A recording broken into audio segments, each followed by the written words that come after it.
Hi guys. Okay, இன்றைக்கி நம்ம என்ன டாபிக் உள்ள போக போகிறோம்னா to lose belly fat. Belly ஃபேட்டை எப்படி ரெடியூஸ் பண்ணலாம்?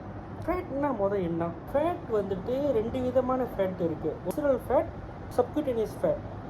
விசரல் ஃபேட்னா என்ன? சப்குட்டேனியஸ் ஃபேட்னா என்ன? விசரல் ஃபேட்னா உங்களோட ஆர்கன்ஸ்க்கு நடுவில் இருக்கிற ஃபேட். இந்த ஹார்ட்டு, லிவரு நடுவில் கேப் வந்து ஃபில் பண்ணி இருக்கிற ஒரு ஃபேட்டு.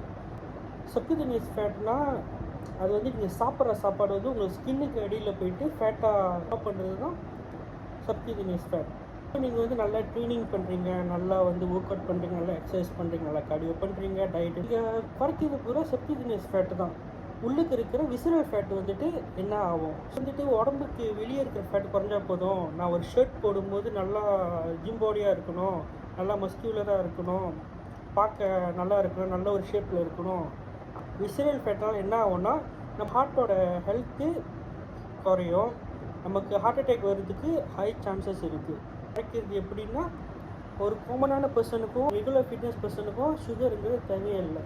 ஸோ சுகர்னால் என்ன ஆகும்? ஏன் வந்து நம்ம சுகரை வந்து அவாய்ட் பண்ணணும்? விசரல் ஃபேட் வந்துட்டு சுகர் கன்சியூம் பண்ணுறதுனால அது உருவாகுது. எப்படி உருவாகுதுன்னா நம்ம சுகர் கன்சியூம் பண்ணும்போது நம்ம வயிற்றுக்குள்ளே போய்ட்டு அது ரெண்டு விதமான பாக்டீரியா உருவாக்கும். ஒன்று குட் பாக்டீரியா, இன்னொன்று பேட் பாக்டீரியா.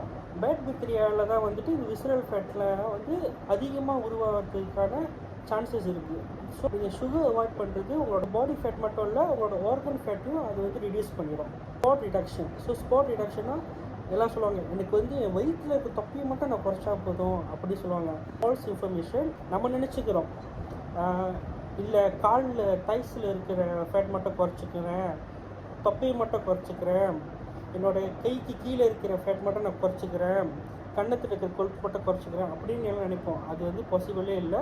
நம்ம ப்ராப்பர் டயட்டில் இருந்தால் நம்ம ஹோல் பாடியும் வந்து ஃபேட் பர்ன் பண்ண ஆரம்பிச்சிடும். இதுக்குன்னு ஒரு ரெஸ்ட் கொடுக்குற பீரியட் வரல. ஸோ அதுதான் வந்து நம்ம தூங்குகிற டைமு.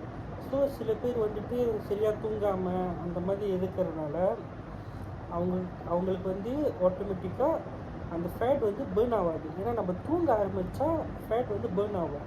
அப்போ வந்து ரிகவரிங் ஸ்டேட்டுக்கு போயிடும். சாப்பிட்ற ஃபுட்டை வச்சு தான் ஃபுட்டில் இருந்தால் நம்மளுக்கு வந்து ரிகவர் பண்ணுறதுக்கான ப்ரோட்டீன் எல்லாமே கிடைக்கிது. உடம்புனால முடிஞ்ச ஒரு வெயிட்டை மசில் ஃபீல் பண்ணுற மாதிரி கன்வெர்ட் பண்ணிவிட்டு ரைட்டான ஃபார்மில் வந்து 2 to 3 டேஸ்க்கு அந்த மசில் வந்து ரிகவர் ஆக டைம் கொடுக்கும். ஸோ நம்ம சொன்ன மாதிரி ரிகவர் ஆகும்போது ஃபேட் பர்ன் பண்ணும். இதெல்லாம் நம்ம பண்ணால் ஃபேட் கண்டிப்பாக நம்ம குறைக்கலாம். ஆனால் நம்ம ஃபேட் லாஸ் பண்ணும்போது நம்ம எல்லாமே காமனாக ஒரு மிஸ்டேக் பண்ணுவோம். நானும் நிறைய தாட்டி வந்து ஃபேட் லாஸ் ஜெர்னிக்கு போய் அந்த மிஸ்டேக் நான் பண்ணியிருக்கேன். ஃபர்ஸ்ட் திங், நம்ம வந்து அன்ரியலிஸ்டிக்கான கோல்ஸை செட் பண்ணிக்கிறது. இப்போ நம்ம ஒரு மாதத்தில் வந்து 30 கிலோ குறைக்கணும், அதெல்லாம் வந்து அன்ரியலிஸ்டிக்கான கோலு.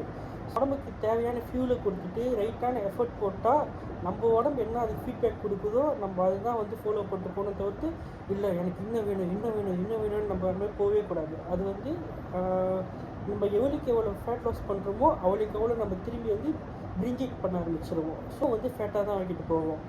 அன்ரியலிஸ்டிக்கான கோல் இருக்கிறத விட ஒரு ரியலிஸ்டிக்கான கோல் என்ன கேட்டால் ஒரு 6 months. செகண்ட் காமன் மிஸ்டேக் வந்துட்டு நெக்லெக்டிங் எக்ஸசைஸ். ஸோ நெக்லெக்டிங் எக்ஸசைஸ்னால் சில பேர் நினைப்பாங்க நானும் ப்ராப்பர் டயட்டில் இருக்கேனே, இட்ஸ் ஓகே, நான் வாரத்தில் ஒரு நாள் மட்டும் ஒர்க் அவுட் பண்ணுறேன். உங்கள் உடம்புக்கு எவ்வளோ மசில் மேஸ் இருக்கோ அவ்வளோக்கு ஈஸியாக நீங்கள் வந்து ஃபேட்டும் பர்ன் பண்ணலாம். எக்ஸசைஸ் வந்து அவாய்ட் பண்ணாதீங்க.